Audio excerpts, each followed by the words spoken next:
So now that I've introduced my essay and then I've gone on to offer my thesis statement, which talks about myself and how I see the world, let's continue on to the third section of my common application personal statement. Charting my terrain looks different every day. Sometimes it's traveling to the doors of people like Don, a retired veteran whose door I knocked on as I interned with Representative from Jayapal's campaign. Though he had vastly different political opinions and seemingly the world's worst hearing aid, we found common ground in our faith, sharing a rich discussion on how Christ guides our ballot. After our conversation, Don, interested in this Pramila gal, gladly took my campaign literature, and I left more understanding of how politics are influenced by faith. Other times, my explorations take me phone banking for other progressive candidates on behalf of my internship, and I find myself speaking with 80-year-old Black women in Georgia and college students in Hawaii. I was even able to campaign for Stacey Abrams 2 days before she became the first Black woman to receive a major party's gubernatorial nomination. The paths I discover are most important for students like Alex, a boy recently immigrated from Mexico who seems never to be able to sit quite still. Although other tutors in our after-school program struggled to get him to focus on his homework, I was able to connect with the fourth grader by alternating between English and Spanish as we worked through math problems.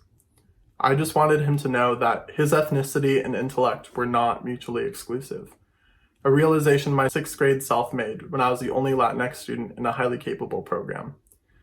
As my school's first male cheerleader and an openly gay cross-country captain, I aspired to use my visibility to empower students who typically do not see leaders like them. This section is essentially the body of my essay. What it does is it kind of goes off of the thesis that I introduced above, in which I talk about how basically my identity allows me to focus on commonalities with other people in order to bridge a lot of different divides. And these two paragraphs continue on to give examples of that in a series of what I call moments. So those moments are the same sort of things that I talked about when I was giving my suggestions earlier. So if the thesis is that my identity allows me to help others bridge these divides, the first story is that I use my faith to connect with this man and help us move across a political divide. And the second story is where I use my Mexican background in order to connect with a boy and help him learn to succeed in a predominantly white and English-speaking world. So this section, again, is essentially just a series of moments that serve as a body to my essay. Additionally, this section serves to illustrate my impact on others, and it also synthesizes my essay with other activities that I have in my Common Application Activities section, and also activities that I continue to talk about in other sections of my application, particularly my Stanford supplemental essays. There are several tips that I go into using in this section that I have already mentioned. So the first is, of course, showing that I'm worth fighting for. So what I'm doing is I am helping my admissions officer have specific things to point to, like my identity and my service, like internship and tutoring, and also showing what I can contribute to at Stanford, which is really being able to be a person who can cross a lot of these different divides.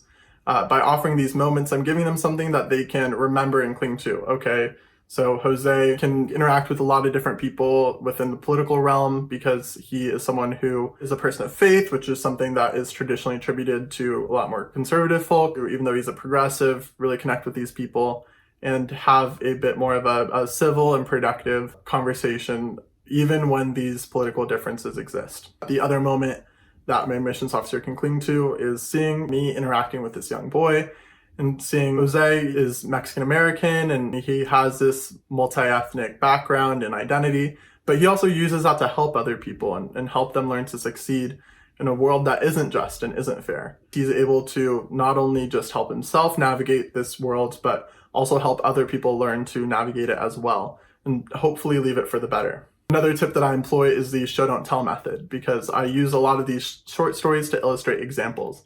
And I use a lot of different language to do that. So I talk about my intentions in speaking with this boy. I explained that I learned this lesson when I was in sixth grade and I had to be in this highly capable program. And that lesson was at the top of my mind as I was interacting with this boy, because I wanted him to know that he could be fully who he is, being this Mexican-American boy who has grasp on this beautiful language of Spanish, but also doesn't need to completely leave that behind, but instead can use it to his advantage to focus on succeeding, to do well in school. Additionally, I described some background on that we have different political opinions, that he's a retired veteran, that I'm knocking on doors for my internship, and that, of course, communication is difficult because of this hearing aid.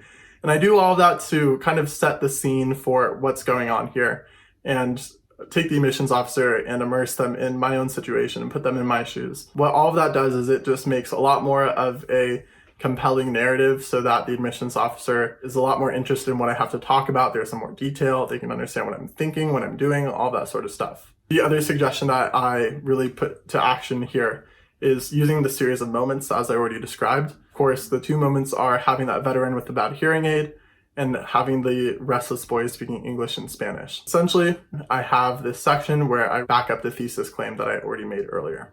Now, after offering a bit more detail and some more evidence for my thesis, I go ahead and wrap it up with this conclusion, which I'll now read.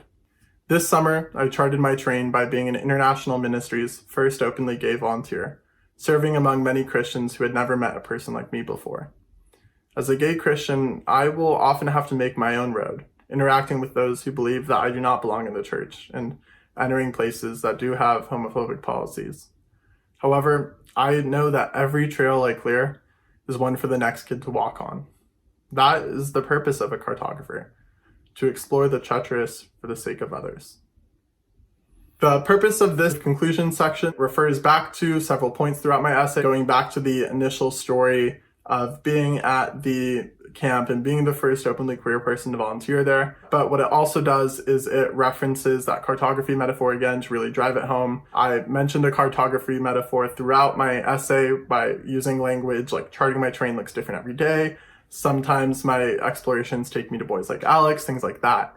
And again, I drive that metaphor home to reinforce the thing that is central to my thesis. Additionally, there are a few tips that I go ahead and employ in this section as well. Again, I use the show I'm worth fighting for suggestion because I return to my thesis, which is that I use my identity to help others. And I also refer back to those moments again so that I can really drive them home to my admissions officers so that they can really remember them as they go through the rest of my profile, and then also eventually hopefully advocate for me when they're meeting before other admissions officers as well. Also, I use the show don't tell method again because I talk about this cartography metaphor and also give several examples. I talk about interacting with people that might not think I belong in a church and entering places that have homophobic policies. I could just say being a gay Christian will be hard, and I know that, but that's not quite as interesting. So it's good to back it up with some examples.